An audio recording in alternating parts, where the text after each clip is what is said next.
Welcome back to another tutorial on how to use LAMMPS for molecular dynamics simulations. First of all, I'd like to give a big thank you to all you who have been watching, subscribing, commenting, liking my videos. I'm glad that they have been useful for you, and I hope I can keep making some useful videos for you. So along those lines, I haven't made a lot of videos this summer, but I'm going to try to start putting out a few more. And the next few that I'm going to make, I'm going to try to direct at the comments that you've had, like questions that you've had in the comments. So keep asking questions. I love it. And I'm going to try to make some videos to help answer some of those questions. So today I'm actually going to show you how to use multiple elements using a MEAM potential in LAMMPS. So we're really just going to modify the input script that we used in one of my previous videos where we're just looking at a single element.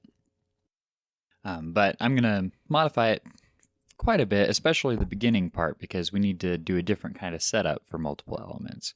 So I'll have a link below that you can find the completed input file that you can just download and use, and you can see the changes that I've made in it. But right now I'm going to open that up, and we're gonna set this stuff up for our multiple elements. Before I go on, the other thing that you'll need is potential files for the two-element simulation here. And so what I've done is I've created just a truncated version of this longer potential. This one is published in the literature, and I just truncated it so that it's two elements just because that'll be simpler for us to work with. So I will also have a link to this MEAM file, and this library file actually comes with your LAMMPS distribution, so you should already have that one. You can find it in a potentials file in your LAMMPS distribution. You should be able to find it there.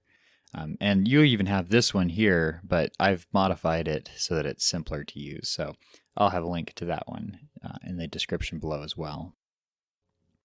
Okay, so with that in mind, we're going to set up our potential, and it's actually similar, very similar to how we did it before for the MEAM potential. So first, spell this right. First, we need to tell it that we're doing MEAM potential. That's pretty straightforward. That's the same as before, but then we need to actually specify that we're going to use two elements. So as with all MEAM potentials, you use the star format here. And this basically just says that you're going to use this potential between all elements of one kind and all elements of another kind. And that's just how the MEAM potential works. Next, you need to give it the library file. In this case, we don't need to give it a path because they're going to be stored in the same directory as I'm going to run it in. Now, if you wanted to keep your potentials, as I normally do, in more of a centralized location, like in a potentials folder somewhere, then you'd have to give it the path to that potentials folder, but we're not going to do that.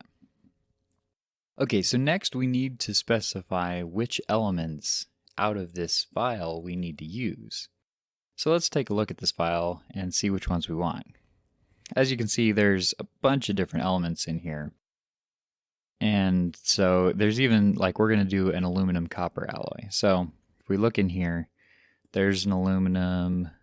I think there's another. Yeah, there's two more aluminums down here. Well, those actually, yeah, they're a little bit different. There's two more aluminums down there. Although you wouldn't be able to decipher between them. Oh, there's another one too. There's three aluminums there. Anyway, so which of these are we actually going to use?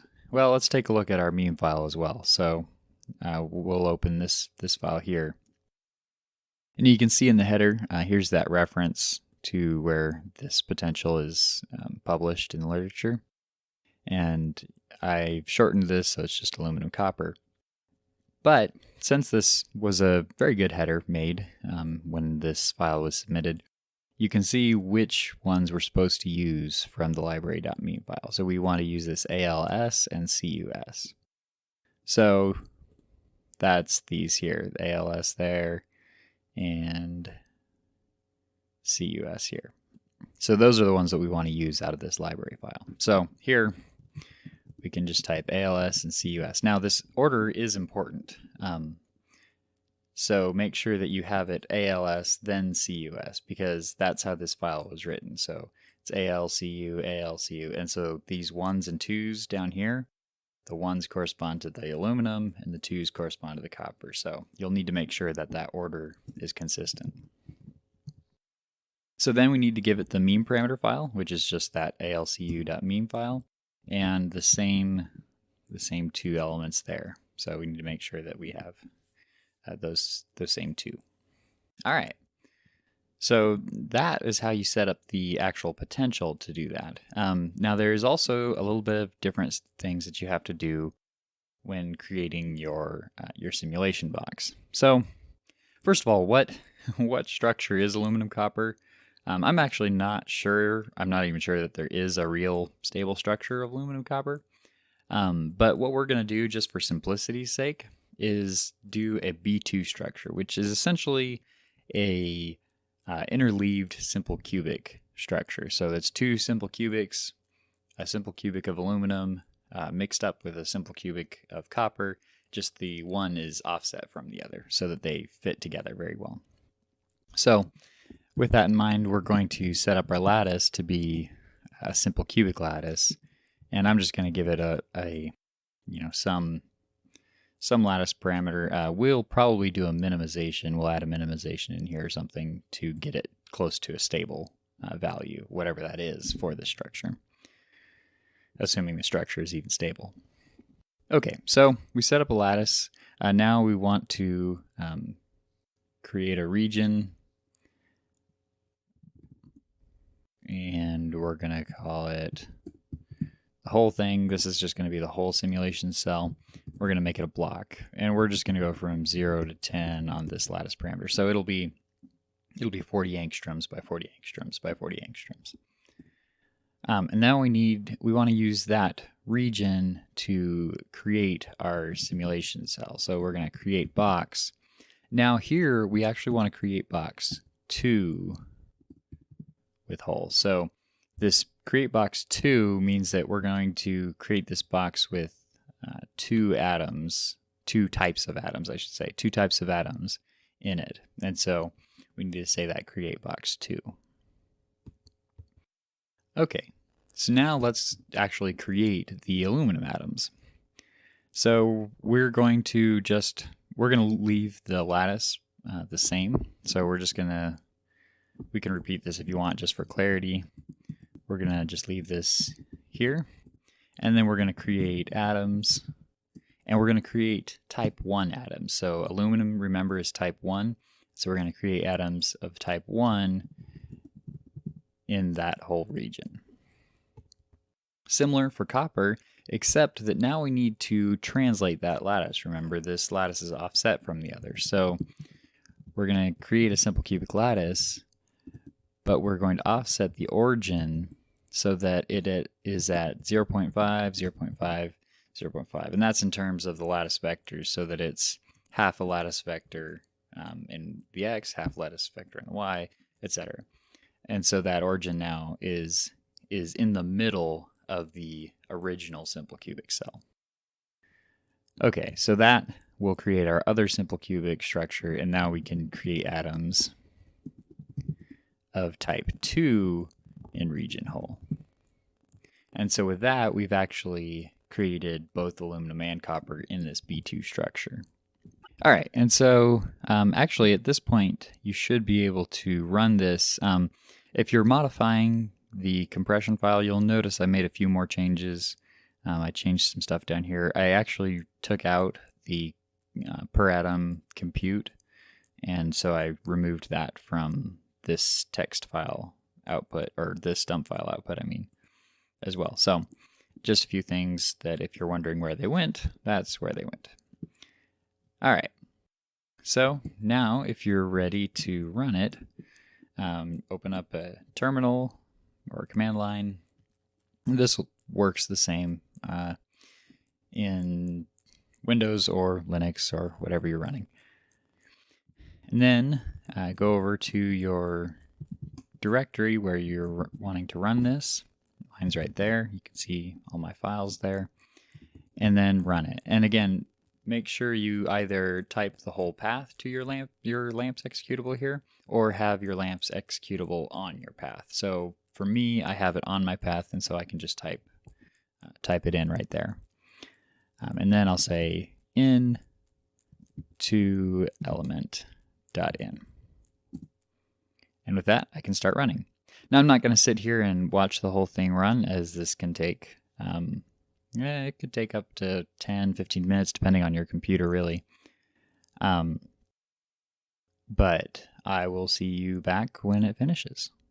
All right, so this isn't actually done yet, but it's done enough to where we can take a look at some of the results. So I'm going to open up OVITO, and we'll take a look at what these results look like from here. So I'm going to load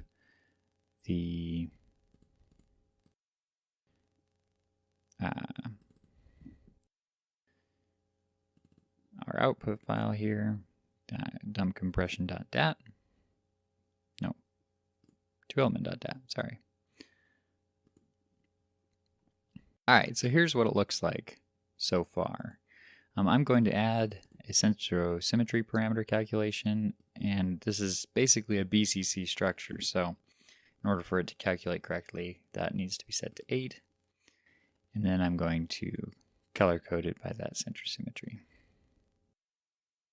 Now, first thing you might notice is that this is not a very stable structure. So this is a lot of high centrosymmetry values in here, 8s even, So this is not a very stable structure. So this kind of tells me that either we got the lattice parameter quite wrong, or aluminum copper just doesn't like being in a B2 structure that much. Either one of those are very possible, actually. But for the demonstration, this works just fine. Okay, so now remember, we've put all this into one file. So if you want to look at all of the time steps, you have to click on the file name here in the list, and then click contains time series. And you can see we have about 17, 18 time steps done. So you can play through those and you can see what that looks like. And that's the results that we have up to this point. Now, if you wanted to actually do a simulation with a 2-element metal like this, of course, you need to get an idea of what structure is the appropriate structure for that material, and what is the correct lattice parameter. Even in this case, if we had added a minimize command there before the equilibration, for example, if we had come up here and we had added in like a minimize, and we could say even just a slight minimize,